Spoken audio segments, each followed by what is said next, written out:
स्वागत है आपका आपके अपने YouTube चैनल एग्जाम पॉइंट पर। मैं रोज की तरह आज फिर 27 नवंबर 2025 का करंट्स अफेयर लेकर आया हूं। आज 27 नवंबर के जितने भी इम्पोर्टेंट क्वेश्चन बनते हैं उन्हें हम डिस्कस करेंगे, उनके इम्पोर्टेंट फैक्ट भी जानेंगे। दोस्तों, आप किसी भी एग्जाम की तैयारी कर रहे हैं तो ये वीडियो आपके लिए मोस्टफुल रहने वाला है। इस वीडियो के लास्ट में हमने आपके लिए एक क्वेश्चन रखा है जिसका आंसर आप लोग को कमेंट्स बॉक्स में देना है। आइए शुरू करते हैं। पहले नंबर का क्वेश्चन देखते हैं। पहला क्वेश्चन देख लेते हैं। ICC match T20 world cup 2026 किस देश में होस्ट किया जा रहा है? सही आंसर है सी, इंडिया और श्रीलंका में। की पॉइंट देखते हैं। आईसीसी ने ICC match T20 world cup 2026 का शेड्यूल जारी कर दिया, जो 7 फरवरी 2026 से शुरू होगा। भारत और श्रीलंका दूसरी बार इस टूर्नामेंट को होस्ट करेंगे। इसका एक बड़ा हाईलाइट भारत बनाम पाकिस्तान मैच है, जो 15 फरवरी को कोलंबो के आर प्रेमादास स्टेडियम में होना है। पाकिस्तान के सभी मैच श्रीलंका में खेले जाएंगे। पूर्व T20 world cup winning captain Rohit Sharma को टूर्नामेंट का ब्रांड एम्बेसडर भी बनाया गया है। आइए दूसरे नंबर का क्वेश्चन देखते हैं। दिल्ली सरकार ने हाल ही में कितने नए राजस्व जिले बनाने की घोषणा की है? सही आंसर है डी, 13। की पॉइंट लिखते हैं।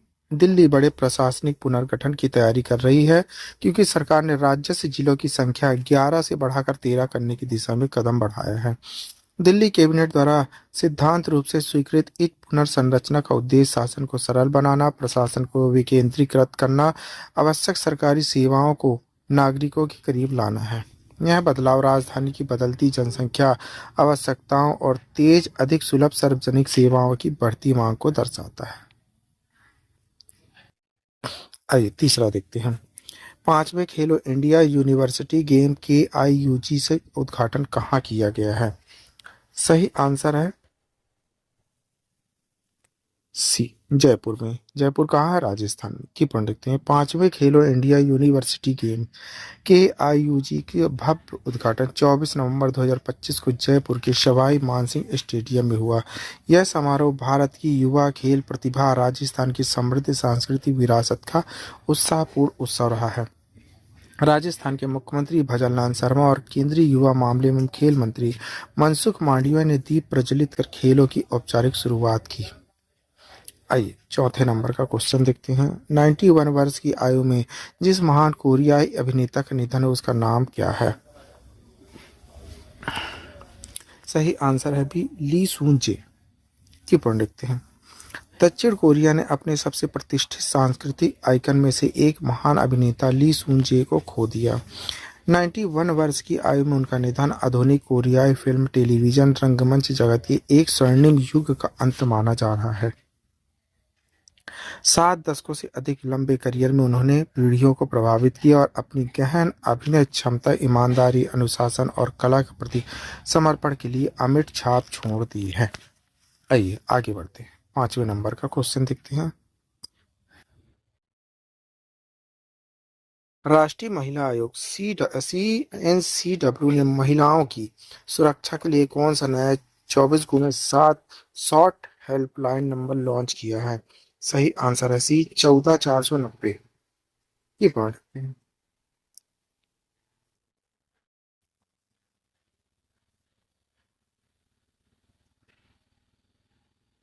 भारत में महिलाओं की सुरक्षा को सुदृढ़ करने और आपात स्थितियों में त्वरित सहायता सुनिश्चित करने की दिशा में एक महत्वपूर्ण पहल करते हुए राष्ट्रीय महिला आयोग NCW ने नया 24x7 हेल्पलाइन नंबर 14490 लॉन्च किया है।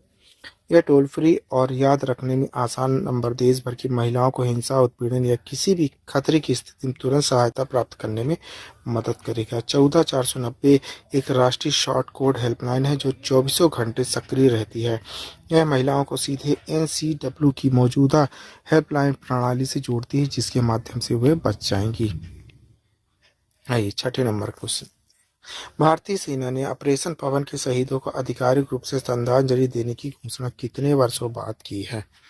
सही आंसर है सी, 38 वर्ष। की पॉइंट रखते हैं। 38 वर्षों में पहली बार भारतीय सेना ऑपरेशन पवन के दौरान शहीद हुए सैनिकों को आधिकारिक रूप से श्रद्धांजलि देगी। 1987 से 1990 के बीच श्रीलंका में चलाया गया यह अभियान भारत का सबसे जटिल और चुनौतीपूर्ण बाहरी सैन्य अभियान माना जाता है। इस लंबे इंतजार के बाद मिलने वाला सम्मान उस बहादुरी को राष्ट्रीय मान्यता देता है जो हजारों सैनिकों तमिल सिंहाल संघर्ष के कठिन दौर में दिखाई देता है। आइए 7वें नंबर का क्वेश्चन देखते हैं। ऑक्सफोर्ड विश्वविद्यालय और सीरम इंस्टीट्यूट ऑफ इंडिया द्वारा सह विकसित कौन सी मलेरिया वैक्सीन गावी और यूनिसेफ के बीच नए समझौते के तहत काफी आधुनिक सुलभ बना दी है? सही आंसर है बी R21/मेरिटिक्स-M की पॉइंट देखते हैं। R21 मेरिटिक्स-M वैक्सीन ऑक्सफोर्ड विश्वविद्यालय और सीरम इंस्टीट्यूट ऑफ इंडिया द्वारा सह विकसित है। यह WHO द्वारा पूर्व अर्हता प्राप्त केवल 2 मलेरिया टीकों में से एक है। यह वैक्सीन सुरक्षित, प्रभावी है जो अत्यधिक मौसमी क्षेत्रों में मलेरिया के मामलों को लगभग 75% तक कम करने में सक्षम है। आइए 8वें नंबर का क्वेश्चन देख लेते हैं। कौन सा द्विपक्षीय सैन्य अभ्यास जो 2011 शुरू हुआ और भारतीय सेना और नेपाल सेना के बीच प्रति वर्ष आयोजित किया जाता है? पिथौरागढ़ उत्तराखंड में अपना 19वां संस्करण शुरू किया है। सही आंसर है बी सूर्य किरण की पॉइंट। अभ्यास सूर्य किरण भारत और नेपाल के बीच शुरू किया गया संयुक्त सैन्य अभ्यास है। यह 2011 में शुरू हुआ और दोनों देशों में पारस्परिक आधार पर प्रति वर्ष आयोजित किया जाता है। 19वां संस्करण पिथौरागढ़ उत्तराखंड में आयोजित किया जा रहा है। 18वां संस्करण साल झंडी नेपाल में हुआ है। आइए 9वें नंबर का क्वेश्चन देखते हैं। देश के पहले पूर्ण स्वदेशी विमान वाहक के रूप में कमीशन किए गए किस भारतीय नौसेना जहाज ने अंतर्राष्ट्रीय प्लेन रिव्यू में भाग लेने के लिए कोलंबो में प्रवेश किया है? सही आंसर है बी INS विक्रांत की पॉइंट देखते हैं। INS विक्रांत स्वदेशी विमान वाहक है जो IFR 2025 के लिए कोलंबो पहुंचा। 2022 में कमीशन किया गया। यह भारत की आत्मनिर्भरता, उन्नत जहाज निर्माण क्षमता का प्रतीक है। वाहन का दौरा भारत श्रीलंका समुद्री सहयोग राजनयिक संबंधों को मजबूत करता है। इसकी उपस्थिति हिंद महासागर क्षेत्र में भारत की रणनीतिक पहुंच, परिचालन क्षमता को दर्शाता है। आइए 10वें नंबर का क्वेश्चन देखते हैं। रूस ने दुनिया के सबसे उत्तरी अंतरिक्ष केंद्र प्लेस्टनेक्स कोस्मोडोम से अज्ञात सैन्य उपग्रह को कक्षा में स्थापित करने के लिए किस लॉन्च वाहक का उपयोग किया गया है? सही आंसर है सी अंगारा 1.2 की पॉइंट। उपग्रहों को रूस के हल्के वर्ग के लॉन्च का वाहन अंगारा 1.2 पर लॉन्च किया गया। यह मिशन मॉस्को के समय अनुसार शाम 4.42 बजे प्लेटसॉक कॉस्मोडोस हुआ जो दुनिया का सबसे उत्तरी परिचय अंतरिक्ष केंद्र है। रूसी रक्षा मंत्रालय ने उपग्रहों की संख्या प्रकृति का खुलासा। यह प्रक्षेपण राष्ट्रीय रक्षा के हित में एरोस्पेस बालों के एक लड़ाकू दल द्वारा किया गया था। आइए 11वें नंबर का क्वेश्चन देखते हैं। किस ऑस्ट्रेलियाई अध्ययन से पता चला कि पार्किंसंग रोग मस्तिष्क की रक्त वाहिकाओं को भी प्रभावित करता है जिससे स्टिंग वेल्स बढ़ जाती है और रक्त प्रवाह बाधित होता है जिससे इस स्थिति की वैज्ञानिक समझ को नया आकार मिलता है? सही आंसर है बी न्यूरोसाइंस रिसर्च ऑस्ट्रेलिया द्वारा अध्ययन की न्यूरोसाइंस रिसर्च ऑस्ट्रेलिया द्वारा किए गए अध्ययन से पता चला है कि पार्किंसंग रोग मस्तिष्क के सेरवों को उसको प्रभावित करता है, ना कि केवल न्यूरो। शोधकर्ताओं ने बढ़ी हुई स्टिंग वेल्स की देखी जो गैर कार्यात्मक कोशिका अवशेष है। रक्त प्रवाह और रक्त मस्तिष्क बाधाकार में व्यवधान देखा गया जो संवहनी हानि का संकेतक देता है। आइए 12वें नंबर का क्वेश्चन देखते हैं।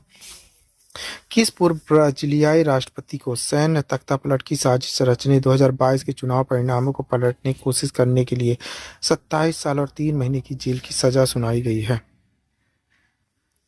सही आंसर है सी जियर बोल्सोनारो को की पॉइंट रखते हैं। 2018 में राष्ट्रपति चुने गए जेयर बोल्सोनारो को 2022 का चुनाव हराने के बाद सत्ता में बने रहने के लिए सैन्य तख्तापलट की साजिश रचने का दोषी पाया गया। सुप्रीम कोर्ट ने फैसला सुनाया कि उन्हें अपराधों में तख्तापलट और लोकतांत्रिक संस्थानों को खत्म करने के हिंसक प्रयास शामिल हैं। जस्टिस एलेक्जेंडर डी मोरेस ने पुष्टि की कि फैसला अंतिम है और आगे कोई अपील की अनुमति नहीं दी गई है। आइए 13 नंबर का क्वेश्चन देखते हैं। संयुक्त राष्ट्र यूएन द्वारा जारी न की गई किस रिपोर्ट में खुलासा किया गया अनुमानित 83,000 महिलाओं और लड़कियों की 2024 में जानबूझकर हत्या दी गई, जिसमें लगभग 60% की हत्या अंतरंग साथियों या परिवार के सदस्यों द्वारा की गई है।